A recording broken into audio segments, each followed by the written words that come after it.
Nabigyan ng magandang laban ng undefeated team mula Hong Kong, JB versus Nicholson. Muntik pang ma-uppercut ni LA etong higante ng China. Ni-lockdown defense pa ni Scary etong si Glenn Yang.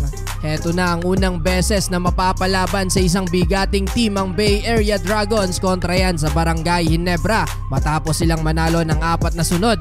Pero palit import na sila dahil paglalaruin na ang 6'9" forward na isa ding NBA veteran na si Andrew Nicholson. 5 years tong naglaro sa NBA mga bro, kaya naman mas mapapalaban lalo ang mga PBA teams. Well, opening quarter ramdam agad yung mainit na laban. Winelcome agad ni Jamie Malonzo etong si Andrew Nicholson matapos ang baseline and one drive.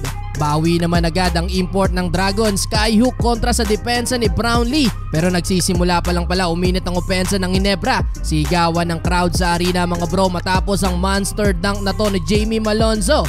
Pagtapos niyan, Scary to Aguilar connection naman. Gandang find alley-oop mula sa current MVP. Na-reboundan pa ang dalawang players ng Dragons. Pumalo ng 8 points ang biggest lead ng Gene Kings. Pero nakalamang pa din ng Dragons mga bro bago matapos ang quarter dahil yan sa 7-0 run.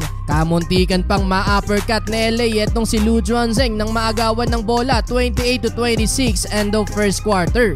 Second quarter may dahilan kung bakit pinalitan etong si Miles Powell kontra Ginebra. Grabe halimaw din etong si Nicholson mga bro. Hindi makaubra ang depensa ng Ginebra sa loob ng paint. Kinakalabaw lang sila ng 5-year NBA veteran. Nakahinga-hinga na lang ang Ginebra nung pinagpahinga nila etong si Nicholson. Posterized dunk mula kay Brownlee. Maliban kay JB meron na ding double figure sa puntos. Etong si Jamie Malonzo, butata pa ang inabot sa kanya ni Blankley. Kayod kalabaw ang dalawang import na parehas may tig 26 points na sa first half. Lamang ang Ginebra mga bro 50-48. Entering of third quarter, magulat-gulat na ang Dragon sa init ng opensa ng Ginebra. Nag-MVP mode pa etong si Scary Thompson. Dalawang beses nakatikim ng butata etong si Glenn Yang. Lockdown ng buong guard ng Dragon sa MVP. Pinakitahan pa ng halimaw na rebound.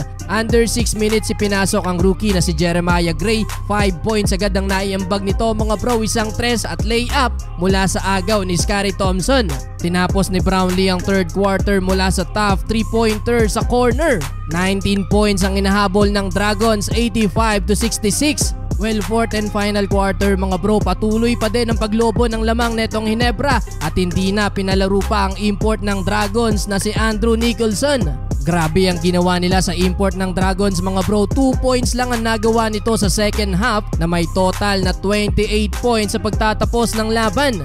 Sa dulo mga bro, nabigyan na ng talo ang Dragons nitong Barangay Ginebra kung saan nanguna dyan ng 40 plus points ni Justin Brownlee, 15 points para kay Jamie Malonzo, 10 points para kay Pringle, habang all around performance ulit para kay Scary Thompson with 8 points, 11 rebounds at 5 assists. Ang video na ito ay atid sa atin ng Masaya Game. Isa itong play-to-earn mobile app na pwede mong pagkakitaan habang naglalaro ka lang. Maraming choice of game dito kung saan meron silang Dragon Tiger, Color Game at Toss a Coin. Madali lang mag-register gamit lamang ang iyong mobile number. Hintayin ang verification code at maglagay ng password. Madali lang mag-cash in at mag-cash out gamit ang iyong GCash account. Kaya ano pang hinihintay mo? Nasa comment section yung link at i-download na ang Masaya Game.